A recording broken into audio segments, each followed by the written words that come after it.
O Internacional joga hoje às 3 horas da tarde contra o Santos. Brigando por uma vaga na Libertadores da próxima temporada, o técnico Mano Menezes já definiu a escalação para o dia de hoje. Mas além disso, também eu quero te trazer mais informações. Primeiramente, sobre o que a direção do Internacional falou sobre o Edenilson na temporada de 2023 e sobre um novo discurso que eles adotaram nesse momento. Além disso, também eu quero te falar sobre Felipe Machado, volante do Cruzeiro que é alvo do Inter para 2023, porém nesse momento o negócio entre Inter e este jogador começou a dar uma complicada. Então só antes de a gente começar com este vídeo, com novas informações, roda a vinheta.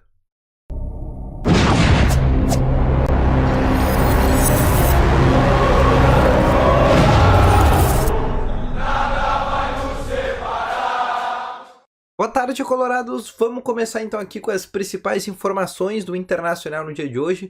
Seja muito bem-vindo! E só antes de a gente começar, não esquece de deixar o teu gostei, que ajuda muito esse vídeo aqui a chegar cada vez às pessoas, ajuda muito no desenvolvimento e na performance do canal também, enquanto deixa o teu gostei. Tá chegando aqui pela primeira vez, ou se tu já assiste os vídeos no canal, porém tu não é inscrito, aproveite e inscreve no botão vermelho que aparece logo aqui abaixo. Além disso também eu quero te falar que no primeiro link da descrição tem o Ativo Ultra, que é o melhor estimulante para você que quer ter uma melhora na performance entre quatro paredes. Uma cápsula dura mais de 4 dias e é para homens de todas as idades. Então não perde tempo e adquira aqui no primeiro link da descrição o Ativo Ultra com uma entrega totalmente sigilosa, tá bom? Vamos então abrir com as informações do Internacional aqui deste sábado. O Inter que joga logo mais às 3 horas da tarde, né? E o Inter tem um jogo muito importante contra o Santos, que tem alguns desfalques para esse jogo. O Inter que precisa de 4 vitórias, né? Para conseguir matematicamente uma vaga na pré-Libertadores do próximo ano. Isso contando que fique só com G6, mas certamente vai aumentar para G7 ou G8. Então, falando bem real, o Inter precisa de 2 a 3 vitórias até o final do campeonato. E para garantir uma vaga de maneira direta, o Inter ainda precisa de 5 ou 6 vitórias no Campeonato Brasileiro. Vai depender da performance que os outros times que estão atrás do Internacional vão fazer também até o final do campeonato, tá bom? Mas o time para hoje basicamente já está definido. O técnico Mano Menezes já definiu, mas a gente ainda tem algumas dúvidas nessa escalação. A gente sabe que o Inter continua com os dois desfalques, que é o Daniel e o Wanderson, que seguem fora ainda. A tendência que só para o jogo da semana que vem que eles voltem a ser relacionados. O Wanderson tá com essa complicação aí de renovação de contrato, se ele fica ou não no Internacional. Se tu quer saber mais detalhes, vai nesse vídeo agora que eu já vou, no vídeo ontem à tarde, onde eu falei mais informações sobre essa possível saída do Wanderson. E é um jogador que nesse momento ainda não se sabe se vai permanecer ou não no Inter. Mas eu quero te passar aqui a tendência de escalação para o jogo de logo mais. Inclusive, deixa aqui nos comentários o teu palpite para esse jogo de logo mais, que deve ter 30 mil pessoas no estádio de Beira-Rio. O time que deve ter Daniel no gol, Fabrício Busto na lateral direita, Vitão, Mercado, René. Basicamente a mesma zaga titular, né? No lugar do Daniel, a gente vai ter o Kehler. No meio de campo, a gente tem Gabriel ao lado de Depenha. Mais à frente, Maurício retorna ao time titular, Pedro Henrique na vaga do Wanderson. E na direita, Johnny ou Alan Patrick, né? Não está definido. Na frente, a gente deve ter o Alexandre Alemão. Essa deve ser a escalação, que deve contar com algumas novidades. Por exemplo, no banco de reservas, como Mikael, Gustavo Maia, são dois jogadores que voltam a ser relacionados. O Edenilson deve voltar ao banco de reservas. Fora dos relacionados, o David sequer foi relacionado por apenas opção técnica do treinador. Lucas Ramos e Estevão também ficaram de fora por opção técnica, tá bom? Ou seja, sem ser o Wanderson e o Daniel que ficaram de fora, fora os outros por opção técnica, o Inter vai completinho para esse jogo contra o Santos, tá bom? A única dúvida neste momento fica mesmo se o Johnny vai voltar ao time titular. E o Mano vai voltar a colocar aquelas escalações que ele colocava, né? Por exemplo, na última vitória contra o Cuiabá, onde o Inter demonstrava um bom desempenho, ou se o Mano vai depender e vai continuar colocando Maurício, Alan Patrick, ou só um dos dois atletas e colocando, por exemplo, o Johnny no banco de reservas, tá bom? Passando agora para mais informações, eu quero te falar agora neste momento sobre o que a direção falou sobre o Edenilson.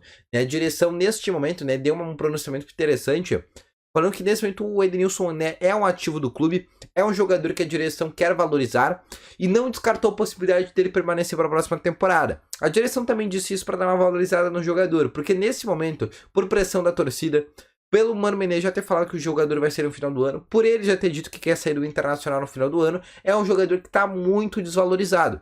Ou seja, qualquer jogador que o Inter conseguir na troca quase já vai ficar no lucro. Além de ser um jogador de 33 anos, né, hoje o Inter não consegue 3 milhões de dólares nunca pelo Edenilson. Ou seja, o Inter está tentando novamente tentar valorizar o jogador para que no final do ano o Inter consiga fazer uma boa troca. Lembrando que o Edenilson só sai do Inter por duas maneiras: ou vendido pelos 3 milhões de dólares, ou trocado por algum outro jogador.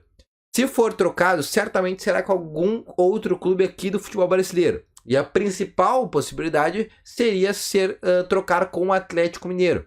Inclusive, é o clube que tem como diretor executivo o Rodrigo Caetano e é o clube que teria mais interesse nesse jogador. Fora essa possibilidade, acho muito improvável fora do Brasil o Inter conseguir uma troca.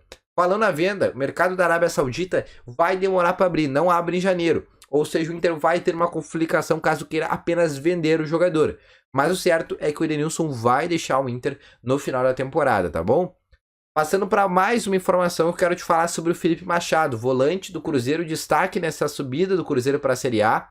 E é um jogador que tem contrato terminando agora em dezembro. Por isso que a direção do Inter está sondando o jogador e está buscando valores junto ao seu próprio empresário, que foi quem confirmou essa informação. O Felipe Machado certamente pode entrar na seleção da Série B dessa temporada. Foi um dos principais jogadores do Cruzeiro nessa temporada. Inclusive, é um jogador que é cria aqui do Rio Grande do Sul, né? Ele começou, por exemplo, na base do Grêmio, passou pelo São José depois que acabou indo para o Cruzeiro. E neste momento, o Ronaldo Fenômeno, né, que é quem é dono do Cruzeiro nesse momento, está fazendo diversas propostas de renovação de contrato para o Felipe Machado por ser um jogador jovem e por agora o Cruzeiro não querer perder um ativo que foi destaque nessa temporada. O próprio empresário do jogador diz que as renovações estão avançando, mas até o momento não está fechado ainda. Se o Inter ou outro clube vier negociar com o Felipe Machado, o seu empresário e ele irão avaliar essa possibilidade.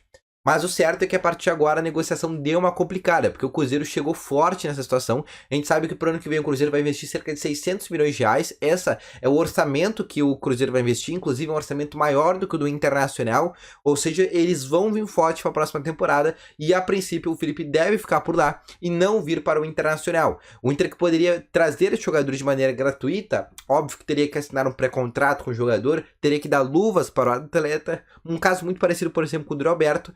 Mas neste momento o Cruzeiro começa a negociar com esse jogador e a negociação começa a dar uma complicada para o Internacional, assim como, por exemplo, né, outros jogadores como, por exemplo, Patrick de Luca, que também está agora para virar Grupo City, também é uma negociação que deu complicado, né? São dois nomes que o Inter estava mirando, mas que essas duas negociações já começam a ficar difíceis para a próxima temporada, tá bom?